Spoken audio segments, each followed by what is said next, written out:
Hey y'all, it's going to be a little different by the title. Um, a few days ago, I was on my way to Victoria's Secret, and I posted a small video. I was in my car on my phone, and I posted a video, um, just talking about doing something nice for my husband and being romantic and things like that. And I got a few comments about it. Was like, I like to hear more about it. I like to hear, things like that. So, um, I wanted to do this video on being romantic on a budget. Um, Hold on, y'all.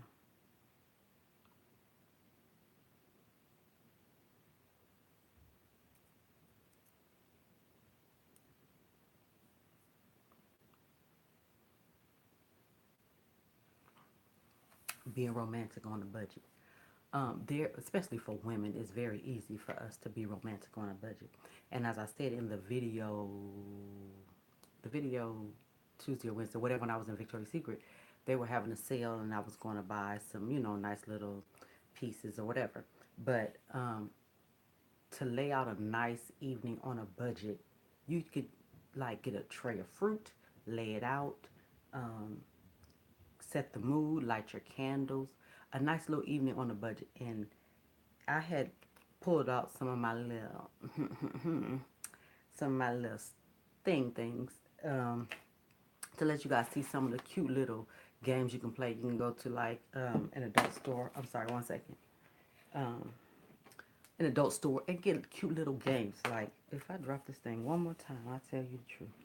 Um, and I went and I had these are so old. I paid like $5 for them, and I don't know if you guys can read them, but these are some little dice, and they're a fun little game to play. So you roll the dice, and obviously you have to do whatever it says on the dice. Like if you land the dice, I'm trying to see. If the dice lands on this, you have to do this. Um, so and this is a really fun game to play. It's really fun. So this right here is a party starter by itself. So this, and then I got this little, I don't know if you guys can see it, this little wheel to spin. So you could spin this little wheel, and it tells you different things to do to the person. So it's called the Wheel of Passion. And whoever obviously spins the wheel, you do this to the other player. And it's very fun, and it's very cute, and it's enjoyable. It's nice, just to have between you and them to, spice up the evening and make it a little different. And it's on a budget. Like I think that wheel was probably like maybe, I don't know, $6 less than 10, and these dice were less than $10, and you can use them obviously over and over again. And you could always go to like Costco and get roses to set the mood. I'm sure just about every woman have candles already. So like for me, when I surprised my husband for Father's Day, like I told you guys in the video, I had rose petals from the door to the tub to the bedroom, and I just went to Costco and got like a thing of roses for like $12, $15. I wasn't gonna go to a florist because I knew I was just gonna tear the petals off. So it made no sense for me to go to a florist, but that's something simple. And I got a tray of fruit, bought the fruit, cut it up. That's something simple. I always keep me some nice undies stashed away for a special evening or romantic evening, even if he's not into lingerie like that. You can keep you some nice undies, just something simple. Some nice undies, some high heels, that in itself will get the party started. So for us women, and the cute thing about it and the fun thing about it is when it's unexpected, when they are not looking for it, when it's not their birthday, when it's not Father's Day, it's not Valentine's Day, it's not your anniversary. It's that just because that those are the things that they remember. They remember like, wow, she did that for me for no reason. And it goes a long way. They may not say much about it, but it goes a long, long way. So that's something cute, something, romantic you can do. You can do that at home. You can put that together on a whim. You cook dinner, get the kids to bed, and the most you have to do is go buy the flowers the day of or the day before.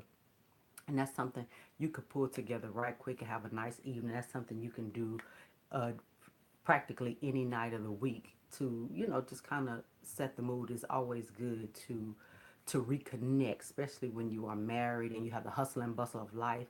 If you have children, even if you don't have children, if you work, he work, y'all work long hours, stressful jobs, things like that, that is a great stress relief to break the the tension from work and from life and dealing with school. And it's nice, and you guys should definitely try it. And it's something, like I said, you can pull together in no time. You Most women have bubble bath already at home.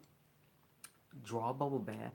If you have the flowers, I mean, the flowers add a little extra special touch, but most women already have candles. So just light up your candles. um, Fruit, if you want fruit, line them up, set the mood, set to put the kids to bed, plan it out, and it's a great evening. And it's $40 can get you a very nice evening, and it goes a long way. The gesture goes a long way. As a woman, how would you feel if you walked in from work and your husband or significant other had all of this laid out for you, and it was unexpected? You would be blown away. You'd be blown away. So just think about them, and they're not really planners. They're not really into that. So I think that would be a nice gesture for somebody to try. Give it a shot and tell me what you think. Try it and tell me what you think. Tell me how it plays out. Just candles, already what you have. Undies. Now these are some undies that he's never seen before. So that's why I say I keep a stash of personal, things I go buy. Like Victoria's Secret have a sale, I'll go buy some and I tell them and just keep it in the closet, or just keep, so when that time comes, it's something new, it's something fresh, it's something, exciting. And it really doesn't, for most men, they're visual creatures, so it don't really take that much. You could just, like I said, if you got some stilettos and some undies, boom, you in the game right there. You already got your outfit. But I just want to share that with you guys, and I hope somebody tries it. And like I said, after me being married 20 years, you have to constantly reinvent the spice. My son, it's so funny because my son asked me one day, he was like, it's like having chicken every night. He asked me, and then he asked my husband. It's like having chicken every night, and it's funny. He asked us at different times, but my husband and I said the same thing. I was like, "Do you know how many different ways you can cook chicken? Like you could never get tired of chicken. There's so many different ways to cook chicken. So it's just like being in a marriage, being in a relationship. You always have to keep it spicy, reinvent, have date nights. My husband and I used to, every Wednesday was our day. We have the kids, we have whatever, but every Wednesday was our day. So every Wednesday we would have prayer. We would go before the Lord, but it would be our day. My husband works for himself, so he can kind of juggle his schedule, and unless it gets too hectic. But he works for himself, so we would always set aside Wednesday for our day. We would get the kids home, get them situated, get homework done, but it was our time. Whether we went to dinner, and sometimes because my husband traveled a lot with his job, sometimes you don't want to go out. So we would cook at home. Like our meal that we loved to eat together was like catfish, steak fries, salad, sweet Hawaiian roll. So we would be in the kitchen together cooking dinner, cooking our dinner. Like I prepared dinner for the kids, and then I would cook our dinner. And that was just our time to reconnect. That was our time to come back together. That was our time to spend quality time. And it didn't really cost us nothing. It didn't cost us nothing but of each of us sacrificing time to make that time happen. And that's what you have to do when you're in a marriage, because things can get so routine. You get up, you take the kids to school, you go to work, you come home, you eat dinner, you go to bed, do it again the next day, do it again the next day, and it becomes so routine that you forget about it. You forget about the spice, you forget about the connection, you forget about all that stuff. So, you kind of got to constantly reinvent yourself. You got to constantly keep things spicy, do things, go out to dinner, role play, go to the restaurant and let him pick you up at the restaurant, and things like that. You always have to have fun. You have to be friends. You have to enjoy it for it to be a long lasting relationship, because this thing is till death do us part. So if the Lord allows you to live a long time and be married 50 years, 60 years, what you gonna do? You don't want to just get routine because after a while, your kids are gonna be raised. It's just gonna be y'all. So you want to keep the fire burning. You want to keep that spark in the relationship because you're going to have trials. You're going to have the ups and downs. So you need something to balance the ups and downs because you're going to have situations. You're going to have arguments. You're going to have crises. You're going to have things that are out of your control that come along, but you want to keep you guys solid. You want to keep that part of the relationship solid. You want it to be good, because when trials come in your relationship, they can be devastating. Like you're married a while and somebody's mom dies or his mom dies or your mom dies or God forbid you have financial trouble. That those things are devastating to a relationship. So if you don't have a solid relationship, a solid intimate relationship, a solid closeness, if you don't have that, those things will break you. They will break you because you have nothing to fall back on. You don't have the friendship, the love, the care, the intimacy. You don't have that to fall back on. And you can say what you want, but intimacy plays a huge part in a relationship. It plays a huge part. So if you keep that connection when the trials come, when let's say he loses his job or she loses her job if she works, those things are people get divorced behind that kind of stuff because they have nothing. Their relationship is challenged in that way, so they have nothing else to lean on. They don't have each other to lean on because they've never been there to lean on one another. So that's all I'm saying. I went somewhere else, but I love to see people in love. I love to see people happy in their relationships. I think it's beautiful when people have a beautiful relationship and they've been married 40 years and you see her and she still have the spark in her eye and he still have the spark in his eye. I love that. I think that is so beautiful. So if I can give you advice in growing in your marriage and in your relationship and to try to combat the trials because they are coming. If you're in a relationship any amount of time, they are coming.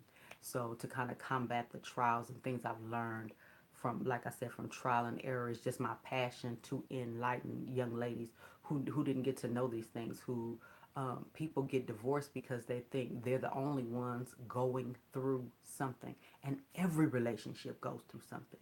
You're not the only one. People get divorced because they have nobody to talk to. They have no outlet. They don't know that these are trials in a marriage.